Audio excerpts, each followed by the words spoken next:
गरीब आदमी को कर्ज की जरूरत पड़ गई, 1000 दिनार चाहिए।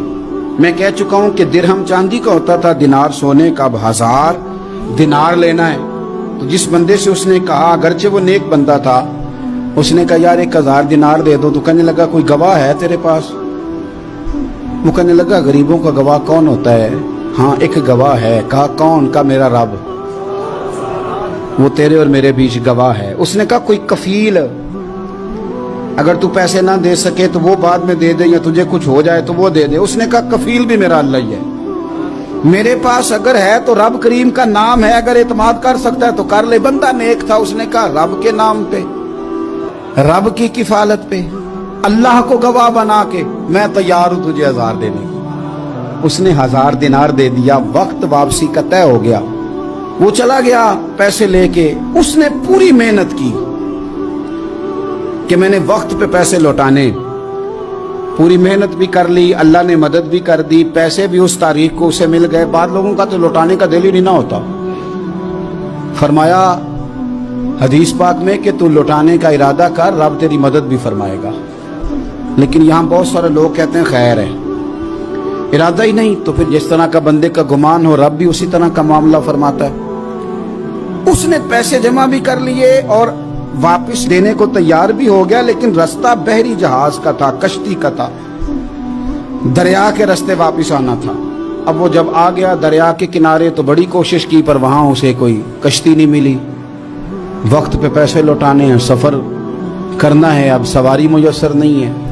सोच सोच के परेशान था कि मैंने तो अल्लाह के नाम पे लिए। अचानक दिल में एक तजवीज आई। उसने एक लकड़ी ली, लकड़ी को अंदर से खोला, 1000 दिनार उसमें भरा। बुखारी पढ़ रहा हूं, और साथ एक खत भी लिखा कि यार मैं पैसे पहुंचाना चाहता था पर मुझे कोई चीज नहीं मिली दरिया के उस पार आने, अल्लाह के नाम पर तेरी तरफ रवाना कर रहा हूं। और ये कह के वो लकड़ी दरिया में रख दी। वो लकड़ी डूब गई है, वापस आ गया। वो जिसने पैसे लेने थे वो ऐन मुकर्ररा वक्त पर दरिया किनारे आया। सुबह से सरे शाम तक उसने इंतजार किया। दिल ढलने लगा तो दिल में ख्याल आ गया कि यार नहीं, उसने देने ही नहीं, झूठा वादा कर गया, पहुंचा ही नहीं वक्त पे। अब जब वापस लौटने लगा तो अचानक दरिया में एक लकड़ी तैरती हुई दिखाई दी। कहने लगा ले जाता हूं, शाम को रोटियां पकाने के काम आएगी, ईंधन बना के जला लूंगा, हंडिया पक जाएगी। लकड़ी उठा के जलाने के लिए घर लाया। गुमान था कि वो नहीं आया वादा करके, अल्लाह को कफील और वकील बना के और गवाह बना के फिर भी नहीं आया। लकड़ी लेके घर गया, बुखारी है। और जब उसको चीरा ना कि मैं इसकी आग जलाऊंगा, खोला तो अंदर से 1000 दिनार भी निकल आया, खत भी निकल आया। अब जरा समझना, उसके दिल में बात किसने डाली कि तू लकड़ी में पैसे डाल दे? अल्लाह ने। उस बंदे को मुकर्ररा वक्त पे किनारे भेजा किसने? लकड़ी सिर्फ उसी के हाथ आई तो ये बंदोबस्त किया किसने? अल्लाह ने। घर जाके चीरी तो पैसे बाहिफाजत उस तक पहुंचाए किसने? तो फिर हमें भी तवज्जो अल्लाह की जानिब भी करनी चाहिए।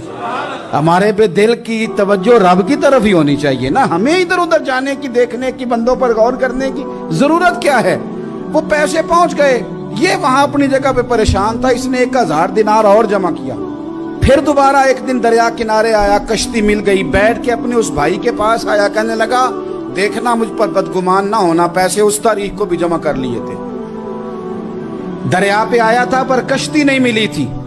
फिर मैंने ना लकड़ी में डाल के, खत डाल के तेरी तरफ भेज भी दिए थे, लेकिन आज मैं फिर लेके आ गया हूं। वो कहने लगा खुश हो जा, जिस रब को तूने मेरा और अपना गवाह बनाया था उस रब ने मेरे तक पहुंचा भी दिए हैं। जब लोग अल्लाह को गवाह बनाते हैं, रब की जानिब अपनी तवज्जो करते हैं, अपनी चाहतों, ख्वाहिशात और अपनी सारी चिट्ठियां अपने रब करीम की रहमत की तरफ रवाना करते हैं, फिर अल्लाह अपने बंदों को मायूस नहीं करता। अल्लाह अपने बंदों को नवाज देता है।